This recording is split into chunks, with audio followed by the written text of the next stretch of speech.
O caminho para aquele saudável não sempre está fácil.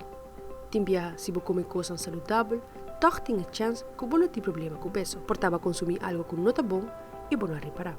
Pesa é importante para pôr atenção na informação e ingredientenan de comida ou produto que você compra. First things first, check the number of servings in the package. This is really important. Sometimes you think the calorie count is for the whole package, but in fact, it just represents one serving. A lot of people get tripped up by this. A quantidade de calorias que vamos ter diariamente é diferente para cada pessoa. Esta varia segundo idade, com grande culpa e saúde em geral. Por exemplo, se você sofre de pressão alta, vamos ter consumir menos sal. Now, look at the daily value of nutrients, the DV. It's based on an average 2,000 calorie diet, and it can help serve as a guideline for how many nutrients you should be getting.